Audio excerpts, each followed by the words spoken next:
जय हिंद दोस्तों, अगर आप भी धमनी और शिरा में कंफ्यूज है तो समझिए अभी से आपका टेंशन खत्म। अभी हम लोग देखेंगे धमनी और शिरा में अंतर है करके, इसका देखेंगे क्या क्या अंतर है और देखेंगे साथ ही साथ देखिए आप देखते देखते आपको एक एक अंतर याद भी हो जाएगा। तो चलिए शुरू करते हैं हम लोग धमनी और शिरा में अंतर। पहला अंतर देखते हैं। तो अंतर देखने से पहले हम लोग चलिए देखते हैं कि धमनी और शिरा है क्या। तो धमनी और शिरा क्या है, हमारा एक पाइप की तरह है। धमनी और शिरा क्या है, पाइप की तरह हमारे शरीर में है, जो कि क्या करता है, उसमें ब्लड फ्लो होता है, यानी कि रक्त बहता है। किसमें, धमनी और शिरा में। इसमें भी रक्त ही बहता है, शिरा में भी रक्त ही बहता है। तो दोनों का नाम अंतर क्यों, इसका नाम धमनी रखा गया पाइप का, एक पाइप का नाम शिरा रखा गया। क्यों रखा गया, चलिए वही जानेंगे। यही सब कारणों की वजह से इसका नाम अलग है।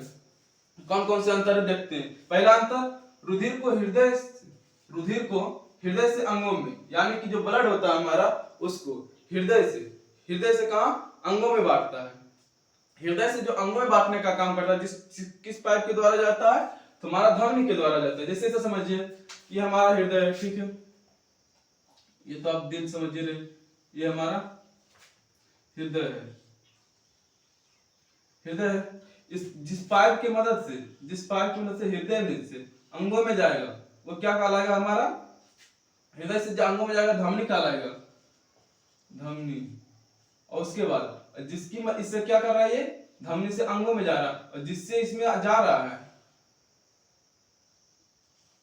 इसमें जा रहा है, क्या कहलाएगा, शिरा कहलाएगा। यानी जिस पाइप की मदद से हमारा हृदय में क्या जा रहा है, ब्लड जा रहा है। जिस पाइप की मदद से हृदय में ब्लड जाएगा उसको क्या कहेंगे हम लोग, धमनी कहेंगे, सॉरी शिरा कहेंगे। और जिसकी हृदय से जिस पाइप की मदद से ब्लड निकलेगा,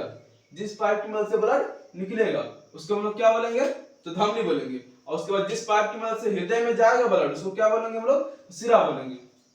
समझ गए आप लोग, धमनी और शिरा क्या। तो धमनी के माध्यम से क्या होता है कि ब्लड निकलता है हृदय से, जबकि शिरा के माध्यम से हृदय में ब्लड जाता है। अगला अंतर देखेंगे, इसमें शुद्ध रक्त बहते हैं, इसमें धमनी में। ये जो धमनी होता है, जो हृदय से निकल रहा है, हृदय से निकलने वाला पाइप क्या कहलाता है, धमनी। इस जो ये पाइप में होता है, धमनी में क्या बहता है, तो शुद्ध रक्त बहता है। जबकि शिरा में क्या बहता है, तो अशुद्ध रक्त बहता है। तो जाने शुद्ध रक्त और अशुद्ध रक्त क्या होता है। तो शुद्ध रक्त कोई ऐसा नहीं है कि वो गंदा रक्त है और ये मतलब पूरा शुद्ध है, ऐसा नहीं होता। शुद्ध रक्त यानी जिसमें ऐसा रक्त जिसमें कि ऑक्सीजन की मात्रा मिला होता है। ऑक्सीजन हमारा रक्त है, हमारे रक्त में क्या होता है, आरबीसी होता है, जिसमें आरबीसी, जिसका रंग क्यों होता है, लाल होता है, आरबीसी होता है, डब्ल्यूबीसी होता है, बहुत सारे कण मिलकर क्या हमारा रक्त बनता है। तो वही रक्त जो होता है, तो रक्त का हमारा रंग कैसा होता है, लाल। किसके कारण, तो हीमोग्लोबिन के कारण होता है ना। तो हीमोग्लोबिन जो होता है क्या करता है, ऑक्सीजन के अनुकूल होता है, कार्बन डाइऑक्साइड के अनुकूल होता है। तो वही जो हीमोग्लोबिन में जब ऑक्सीजन की मात्रा मिलता है, जब हम सांस लेते हैं, जाके हमारा ब्लड में ऑक्सीजन की मात्रा जब मिल जाता है, तो क्या कहलाता है, हमारा शुद्ध रक्त। तो वही जब ऑक्सीजन मिलने के बाद जो जिसमें जाता है, क्या कहलाता है, हमारा धमनी। तो यानी कि क्या हुआ, धमनी में कौन सा रक्त बहता है, हमारा शुद्ध रक्त बहता है। जबकि शिरा में कौन सा रक्त बहता है, तो अशुद्ध रक्त। यानी कि जब पूरा शरीर से जब अशुद्ध होकर ब्लड आया, किसमें जाएगा, हृदय में। उसके बाद धमनी में जाएगा, कौन सा जाएगा, तो शुद्ध रक्त जाएगा। तो जानिए, अभी देखेंगे शुद्ध, देखिए कंफ्यूज आप हो गए होंगे। चलिए देखते फिर से समझिएगा, इसमें शुद्ध रक्त, इसमें शुद्ध रक्त क्या है। तो देखिए कैसे शुद्ध और अशुद्ध कैसे होता है। देखिए अभी पहले हम सांस लिए, ठीक है, हम सांस लिए, कौन सा ब्लड क्या गया, हमारे अंदर ऑक्सीजन गया है। ऑक्सीजन कहाँ जाएगा, हमारे फेफड़ा में जाता है।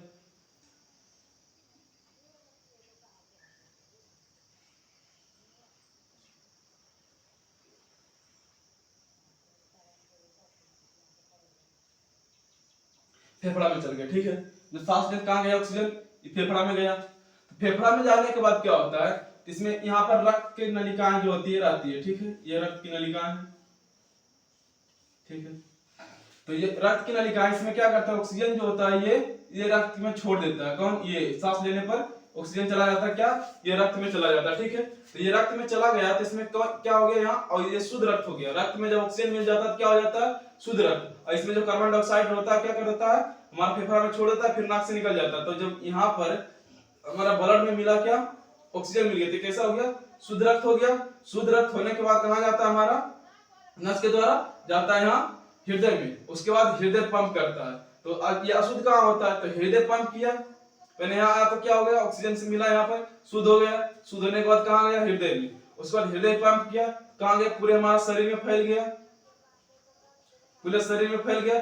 शरीर में आप हर एक कोशिकाओं के पास पहुंचेगा, हर एक कोशिकाओं के पास पहुंच के वहां पर क्या होगा, ऑक्सीकरण की क्रिया होगी। माइटोकॉन्ड्रिया में क्या उसकी निर्माण हो जाएगा, CO2 का निर्माण हो जाएगा। CO2 को निर्माण होकर के फिर पूरा शरीर से शिरा के द्वारा कहाँ चला जाएगा, फिर हृदय में ही जाएगा।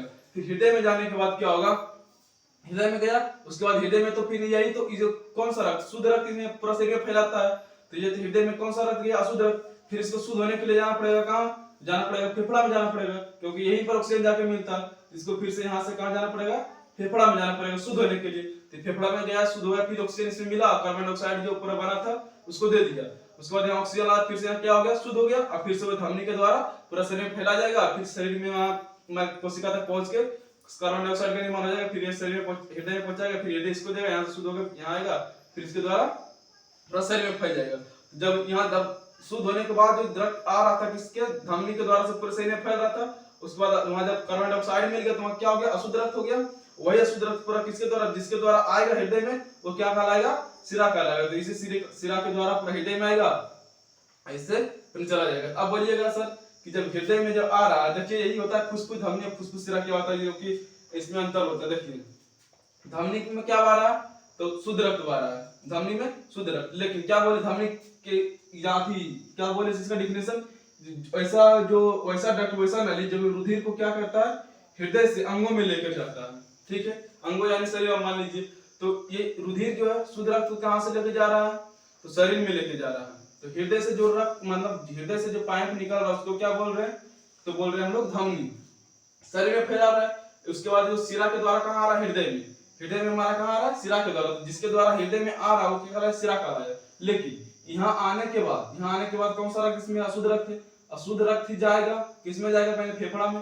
तो ये नली जो जा रही है, ये नली जो जा रही है इसमें, तो क्या ये नली हृदय से ही तो ये निकल रही है, तो इसको भी, इसका भी नाम क्या होगा, धमनी होगा ना जी। ये हृदय से निकलने वाले को धमनी कहा है, तो ये भी हृदय से निकल के कहाँ जा रहा है, शरीर में जाके फेफड़ा में जा रहा है शुद्ध होने के लिए। तो ये भी हृदय से निकल रहा है, ये भी क्या होगा, धमनी होगा। लेकिन इसमें क्या होगा, अशुद्ध रक्त होगा। अशुद्ध रक्त क्यों होगा, क्योंकि जब हम जब इसमें CO2 की मात्रा है वो हृदय में गया, हृदय में जाने के बाद अभी हृदय शुद्ध करने के लिए कहाँ भेजेगा, फेफड़ा में। ये जब भेज रहा है, जो हृदय से निकल रहा है ये नस, तो क्या बोलेंगे, इसको धमनी बोलेंगे। लेकिन ये धमनी क्या है, ये धमनी में जो फेफड़ा की तरफ जा रहा है धमनी, इसमें क्या होगा, तो अशुद्ध रक्त होगा, क्योंकि ये शुद्ध रक्त भेज रहा है क्या, शुद्ध करने के लिए। तो यही जो होता है धमनी से निकल रहा है, इसको बोलते हैं हम लोग फुसफुस धमनी। फुसफुस धमनी यानी धमनी तो ये कह रहा है क्योंकि फेफड़ा से, हृदय से निकल के फेफड़ा तरफ जा रहा है, लेकिन इसमें जो अशुद्ध रक्त जा रहा है यहाँ फेफड़ा शुद्ध होने के लिए, इसीलिए इसको क्या बोलते हैं हम लोग, फुसफुस धमनी। यानी कि यही इसका जो होता है अपवाद में होता है, जो कि फुसफुस धमनी, जिसमें कि अशुद्ध रक्त बहता है। अशुद्ध रक्त क्यों बहा इसमें, क्योंकि ये शुद्ध होने के लिए जा रहा है कहाँ, फेफड़ा में। यही होता है इसका कॉन्सेप्ट। उसके बाद जब यहाँ से जब फेफड़ा से आएगा, तो फेफड़ा में जब शुद्ध हो गया, ठीक है, दोनों फेफड़ा में जाकर शुद्ध हो गया। उसके बाद जब ये नस इससे आएगा इसमें, तो क्या कहलाएगा, जो हृदय में आने वाला नस क्या कहलाता है, हमारा शिरा कहलाता है जी। हृदय में आने वाला नस क्या कहलाता है, पाइप क्या कहलाता है, तो हमारा शिरा कहलाता है। यहाँ से शुद्ध होकर जब आ रहा है, क्या कहलाएगा, शिरा कहलाएगा। लेकिन शिरा में कैसा बह रहा था, अशुद्ध रक्त। लेकिन जब ये शिरा जो आएगा फेफड़ा से तरफ जो आएगा हृदय में, इसमें कैसा होगा, शुद्ध रक्त, क्योंकि ये शुद्ध होने के बाद क्या कर रहा है, ला रहा है यहाँ पर, कहाँ पे, तो हमारा हृदय में। फिर हृदय जो होगा शुद्ध रक्त को पूरा शरीर में पंप करेगा। तो जब फेफड़ा से जब आएगा इसमें, तो आने वाला को क्या बोलते हैं हम लोग, हृदय में जो आता है शिरा। लेकिन इसमें कैसा आएगा, तो यहाँ पर ऑक्सीजन मिला, उसको शुद्ध रक्त बन गया। शुद्ध रक्त मिलने के बाद कहाँ आ गया, हृदय में आया हमारा हृदय। उसके बाद हृदय क्या करेगा, पंप करेगा। तो ये फुसफुसिया, इसको क्या बोलते हैं, इसको फुसफुसिया शिरा, यानी कि हृदय में आ रहा है शिरा बोलेंगे फुसफुसिया शिरा। इससे फुसफुसिया शिरा में क्या होता है, तो शुद्ध रक्त बहता है। यही कारण है इसमें शुद्ध रक्त बहता है। उसके बाद इसके बाद यहाँ से क्या होगा, पूरा पंप करेगा, पूरा शरीर में जाएगा क्या, शुद्ध रक्त जाएगा। शुद्ध रक्त माइटोकॉन्ड्रिया तक पहुंचने के बाद, कोशिका तक पहुंचने के बाद माइटोकॉन्ड्रिया के वहां पर हो जाएगा ऑक्सीकरण की क्रिया होगी, जहां पर CO2 का निर्माण हो जाएगा। CO2 के निर्माण होने के बाद क्या होगा, CO2 के निर्माण होने के बाद जो अब वहां से, तो अब उसका CO2 को बाहर भी तो निकलना है, ताकि अगला आए ऑक्सीजन। तो इसको बाहर निकलने के लिए जिस नस के द्वारा जाता है, क्या कहलाता है, हमारा शिरा कहलाता है। शिरा के द्वारा यहाँ पहुंच जाता है। समझ गए होंगे।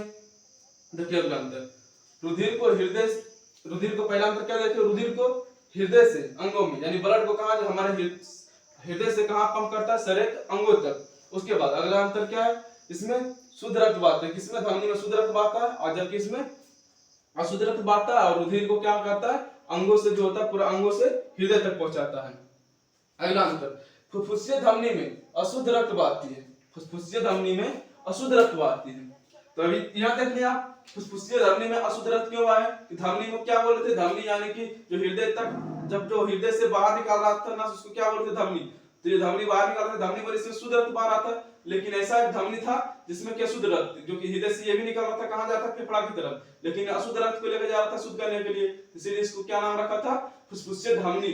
और जिसमें क्या हो रहा था? अशुद्ध रक्त। बाकी इसमें जो शुद्ध बह रहा है, लेकिन इसमें अशुद्ध बह रहा है, जो कि जा रहा है कहां? फेफड़ा की तरफ जा रहा है शुद्ध होने के लिए, तो इसमें अशुद्ध रक्त। फुसफुसिया धमनी। नहीं तो इतना आपको नहीं याद रहता है, तो सीधा याद रखिएगा कि धमनी में कैसा? ध से धनी। धनी लोग ऐसे भी अच्छा सा चीज पहनते, अच्छा कपड़ा, यानी थोड़ा शुद्ध होते हैं। धनी मतलब ऐसा होता नहीं है, लेकिन याद रखिएगा ट्रिक से कि धमनी जो होता है क्या होता है? हल्का सा शुद्ध होते हैं, शुद्ध लोग होते हैं, इसमें शुद्ध रक्त बहेगा। किसमें? धनी में। तो सीधा याद रखिएगा, इतना आपको नहीं समझ में आया होगा तो, कि धमनी में शुद्ध रक्त बहता है। ये कहां? तो हृदय से पूरे अंगों में, हृदय से कहा जाता है पूरे अंग, हृदय से पूरे अंग में फैलाता है क्या?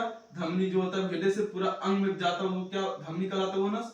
और उसके बाद इसमें कैसा रक्त? शुद्ध रक्त बहता है धमनी में। आप बाद में याद रखिएगा आप कि फुसफुसिया धमनी में अशुद्ध रक्त बहता है। इसको स्टार मार देते हैं कि फुसफुसिया धमनी में कैसा? अशुद्ध रक्त। याद रखिएगा कि धमनी में शुद्ध रक्त, फुसफुसिया लग जाएगा तो अशुद्ध रक्त बहता है। और इसमें जस्ट विपरीत जाएगा कि रुधिर को क्या? अंगों से हृदय तक पहुंचाता है सिरा। उसके बाद इसमें अशुद्ध रक्त बहाते हैं धमनी में शुद्ध, जबकि सिरा में अशुद्ध। उसके बाद फुसफुसिया सिरा में शुद्ध रक्त, सिरा में अशुद्ध बहाते हैं, लेकिन फुसफुसिया लग गया, इसमें क्या हो जाएगा? शुद्ध रक्त बहेगा। क्यों बहेगा ये भी बता दिए इधर। उसके बाद अगला अंतर देखेंगे, इसमें रक्त दाब अधिक होता है। किसमें? तो धमनी में। तो धमनी देखिए, हमारा हृदय एक्चुअली काम क्या करता है? हृदय हमारा मान लीजिए पंप मशीन की तरह, ठीक है। उसके बाद जब इसमें हृदय में जब जाता है ना हमारा ब्लड, पूरा शरीर से हृदय में गया, हृदय क्या करता है? पूरा ब्लड को पंप करता है, यानी कस के बाद प्रेस करता है। जैसे कि आप कोई बोतल है, उसमें पानी भरा, तो बस कस को चापिएगा तो क्या होगा? प्रेशर से पानी निकलेगा। बस वही काम है कि प्रेशर से निकाले ताकि पूरा शरीर के हर एक कोशिकाओं तक पहुंच जाए। जब हृदय में जाता है हमारा अशुद्ध रक्त, तो फेफड़ा में जाके शुद्ध होकर फिर से जब इसमें आता है, तो क्या करता है? ये आपको जब हार्ट पढ़ाएंगे ना, तो ये पूरा समझ में अच्छा से आएगा। अभी आप कंफ्यूज होंगे, उनको पता है। तो हृदय क्या करता है? हमारा पंप करने का काम करता है, कस के प्रेशर लगाता है जिससे पूरा शरीर में ब्लड फैल सके। तो क्या करता है? इसमें रक्तदाब अधिक होता है। तो रक्तदाब अधिक नहीं होगा जब हम कोई चीज से पंप करें, जैसे कि हम समझिए वो बॉल है, ठीक है, उसको दीवार में कस के मारे, दीवार में मारे इधर से, जब इसके जब इधर से जाएगा, जैसे हम इधर से प्रेशर लगाए, तो उस समय जाने के समय अधिक होगा हमारा प्रेशर। जब उधर से टकरा के जो लौटेगा, उसमें क्या होगा? हमारा प्रेशर कम होगा। तो वही कारण है, इसमें रक्तदाब अधिक होता है। तो इसमें जब हम मार रहे हैं यानी पंप कर रहे हैं जिस समय, उस समय रक्तदाब अधिक हुआ। उसके बाद इसमें रक्तदाब कम होता है। किसमें? सिरा में। सिरा में क्या हो रहा है? शरीर में गया, शरीर से लौटता है कोशिकाओं के बाद, जब उधर से लौटने के समय ऐसे भी क्या होगा? दाब कम हो जाएगा, तो इसमें प्रेशर क्या होगा? इसमें कम हो जाता है जाने के समय, यानी धमनी से जाता है हृदय से पूरा शरीर में, किसके द्वारा जाता है? धमनी के द्वारा। इसमें रक्तदाब अधिक होता है, जबकि इसमें रक्तदाब कम होता है। अगला अंतर देखते हैं, इसकी दीवार मोटी होती है, इसकी दीवार मोटी होती है, जबकि सिरा की दीवार पतली होती है। इसकी दीवार पता चला कि जो धमनी का दीवार मोटा नहीं होता, इसमें अधिक पंप कर रहा है, इसमें क्या हो सकता था? फट सकता था दीवार। जैसे कि अब इसमें अधिक प्रेशर से जा रहा है ब्लड, इसमें धमनी में, इसका दीवार मोटा होगा तभी ना इसको क्या करेगा? रोकने का काम करेगा, वरना फट जाएगा कस के जो मार दिया तो। और इसकी दीवार पतली होती है, पतली हो गई, इसमें तो इससे धीरे धीरे ब्लड आता है, धीरे धीरे आता है, इसलिए इसकी दीवार पतली रहती है। इसमें कोई दिक्कत नहीं, पतली भी रहेगी तो ये फटने वाला नहीं, क्योंकि इसमें प्रेशर कम रहता है। अगला देखिए, इसकी दीवार मोटी होती है, इसकी दीवार पतली होती है। और उसके बाद अगला अंतर, इसका मध्य स्तर मोटा होता है, किसका? धमनी का, जबकि इसका बाह्य स्तर मोटा होता है। देखिए सब समझिए, ये समझिए, ये हमारा क्या है? धमनी और सिरा का पाइप है। मान लीजिए इसका टुकड़ा काट लिया, पाइप था पूरा, उसको हम काट लिए, ठीक है। तो इसमें देखिए ये 3 स्तर से मिलकर बना होता है। तो इसका जो धमनी जो होता है पूरा, ये पूरा क्या है? पूरा ये धमनी का होल है, पाइप होल है, धमनी का पूरा या सिरा का हिस्सा भी मान लीजिए पूरा नस का है। उसके बाद ये 3 परत से मिलकर बना होता है, जिसके बीच में जो होता है क्या होता है? ब्लड बार। उसके बाद ये जो उसका परत जो होगा 3 परत से मिलकर बना होगा।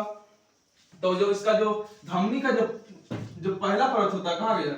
इसका मध्य स्तर मोटा होता है, यानी 3 परत से मिलकर बना हुआ है। तो इसका जो बीच का स्तर होगा क्या होगा? धमनी का से पूरा को देखेंगे हम लोग, पूरा स्तर को देखेंगे, तो धमनी का पूरा स्तर जो होगा ये क्या होगा? पूरा स्तर को देखेंगे, 3 स्तर इसे पूरा स्तर को देखेंगे तो क्या होगा? धमनी का स्तर मोटा होगा, लेकिन सिरा का पतला होगा। लेकिन इसमें भी पर्सनल जो धमनी का देखते हैं कि 3 स्तर है, उसमें से कौन सा स्तर मोटा है?